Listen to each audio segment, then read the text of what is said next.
नमस्कार दोस्तों, अभी नर्सिंग में आपका एक बार फिर से स्वागत है। आज हम करने जा रहे हैं MPGNM थर्ड ईयर 2020 का शॉर्ट आंसर क्वेश्चन। तो इसमें देख सकते हैं कि पहले 10 जो दिया है डिफिनीसन दिया है, और बाद में जो सेकंड में दिया है 10, वो क्या है, फुल फॉर्म है। तो सबसे पहले हम लोग देखते हैं डिफिनीसन में अफगार स्कोर क्या होता है। तो अफगार स्कोर एक quick assessment of a newborn health evaluating 5 criteria appearance, pulse, grimace, activity and respiration, each scored from 0 to 2। कहने का मतलब है कि नवजात शिशु के स्वास्थ्य को तेज़ी से आंकलन करने का तरीका है, यानी कि ये आकलन करने का तरीका है, असेसमेंट करने का तरीका है, जिसमें हम लोग 5 चीज़ देखते हैं। कौन कौन? अपीयरेंस, पल्स, ग्रीमेस और एक्टिविटी एंड लास्ट में रिस्पिरेशन, यानी कि पांचों चीज़ें देखते हैं। अपीयरेंस से क्या संबंध रखता है दोस्तों? कि अपीयरेंस मतलब बच्चे का, जब बच्चा जन्म लिया तो उसका कलर कैसा है स्किन का, ये देखेंगे इसमें।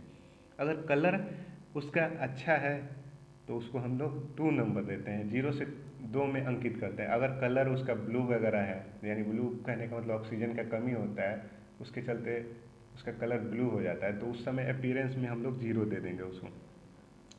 नेक्स्ट है दोस्तों पी। पी यानी पल्स रेट, हृदय गति देखेंगे कि बच्चा का हृदय गति नॉर्मल कितना होता है, और इस बच्चे ने जो जन्म लिया उसका कितना है। फिर जी से होगा ग्रीमेस, यानी प्रतिक्रिया। प्रतिक्रिया कहने का मतलब रिफ्लेक्सेस। जैसे क्या होता है, बच्चे रिफ्लेक्सेस करते हैं, रोना रोते हैं, फिर पैर को अपने सही तरीके से नहीं रखते हैं, सिकुड़ के रखते हैं, मोड़ के, तो ये सब रिफ्लेक्सेस होता है। एक्टिविटी यानी क्या क्या बच्चा एक्टिविटी कर रहा है वो जब जन्म ले रहा है उसके बाद। श्वसन यानी कि उसका जो रिस्पिरेशन है, श्वसन जो है, वो मापदंड करेंगे। ये सब अफगार स्कोर में करते हैं। नेक्स्ट क्वेश्चन है दोस्तों कंट्रैक्टेड पेल्विस। तो ये contracted pelvis is a condition where the pelvis is smaller than normal, making it difficult for the baby to pass through during childbirth। कहने का मतलब दोस्तों क्या है, एक कंडीशन है, एक अवस्था है जिसमें जो पेल्विस एरिया है जो वो संकीर्ण होता है, मतलब संकीर्ण हो जाता है, छोटा हो जाता है, नैरो हो जाता है, जिसके चलते बच्चे को डिलीवरी करते वक्त बहुत ज़्यादा दिक्कत आती है। परिवार नियोजन। तो परिवार नियोजन क्या है?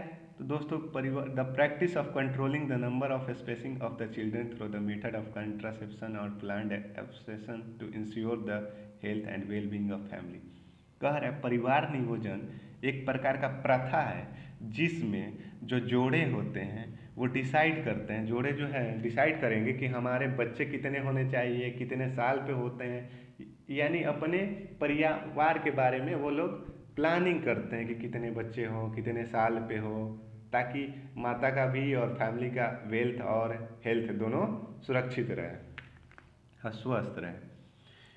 लोचिया क्या होता है? लोचिया जो होता है vaginal discharge after delivery is called lochia. मतलब जब जो होता है वेजिनल यानी कि वेगिना से डिस्चार्ज निकलता है, जैसे पीरियड होता है उसी तरह से वो डिस्चार्ज निकलेगा जैसे ही बच्चा जन्म लिया उसके बाद ही, जिसमें आपको ब्लड देखने को मिलेगा, म्यूकस देखने को मिलेगा और फॉल स्मेलिंग देखने को मिलेगा, यानी कि जिसमें जो है मवाद, रक्त और कुछ स्मेल भी आएगा। उसी को लोचिया बोलते हैं। ये 1 से लेके 5 दिन तक हो सकता है।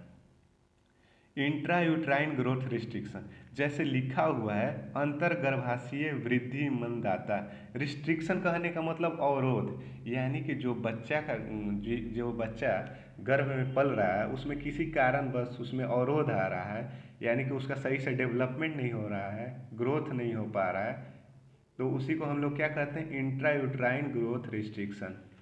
आप देखेंगे नीचे दिया हुआ है प्यूरिफेरल पीरियड, प्रसव के बाद का समय जो लगभग 6 सप्ताह तक रहता है, जिसमें माँ का शरीर गर्भावस्था के पूर्व अवस्था में वापस आ जाता है। कह रहा है प्रसव के बाद जब डिलीवरी हो जाती है तो उसके बाद लगभग 6 सप्ताह तक लगता है उसको पुनः अपने अवस्था में आने का। जैसे यूट्रस जो है फैल जाता है तो फिर यूट्रस का संकुचन होगा, फिर ओवरी जो है वो ये सॉरी वेगिना वगैरह भी है अपने पुनः अपने अवस्था में अपने साइज में आ जाएगा। उसी को क्या कहते हैं, प्यूरिफेरल period.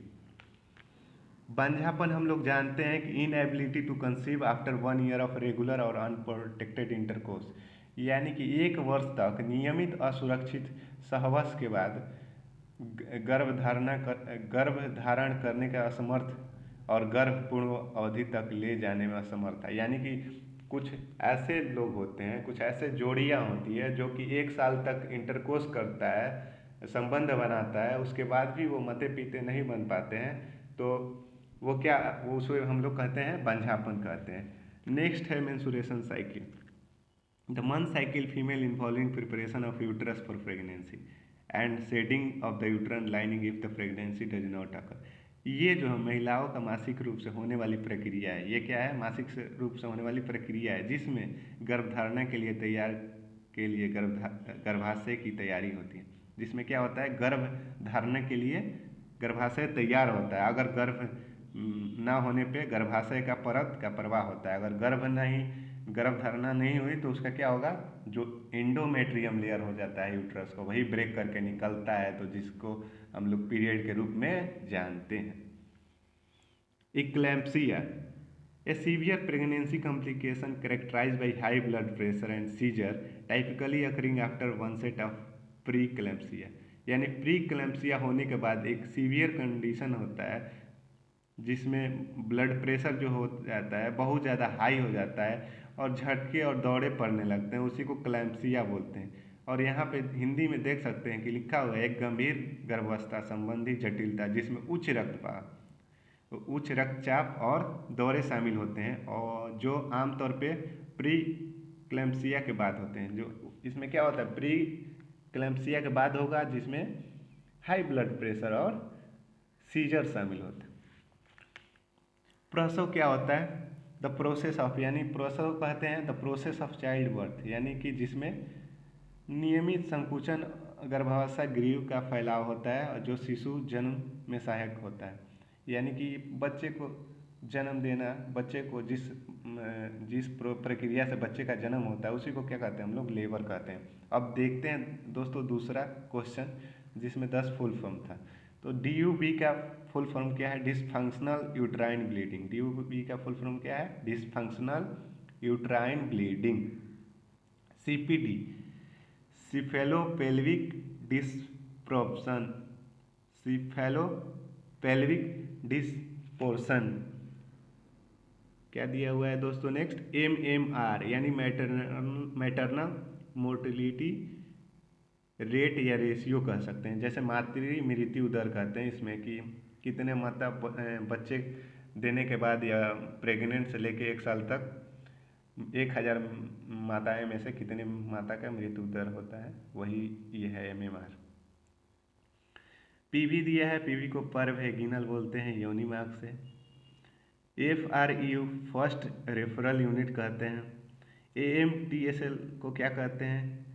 Active management of third stage of labour. ये दोस्तों ये पहले भी आया है AMTSL। आशा को क्या कहते हैं हम लोग? Aggregated social health activist. LBW का लो बर्थ वेट। LSCS का lower segment caesarean section. APH का इंट्रापार्टरम हेमरेज। एक और होता है PPH दोस्तों जिसको हम लोग बोलते हैं पोस्टपार्टरम हेमरेज। तो वीडियो अच्छी लगी दोस्तों तो चैनल को सब्सक्राइब करें, और किसी भी टॉपिक पे अगर वीडियो आपको चाहिए तो कमेंट करें नीचे कमेंट सेक्शन में। Thank you.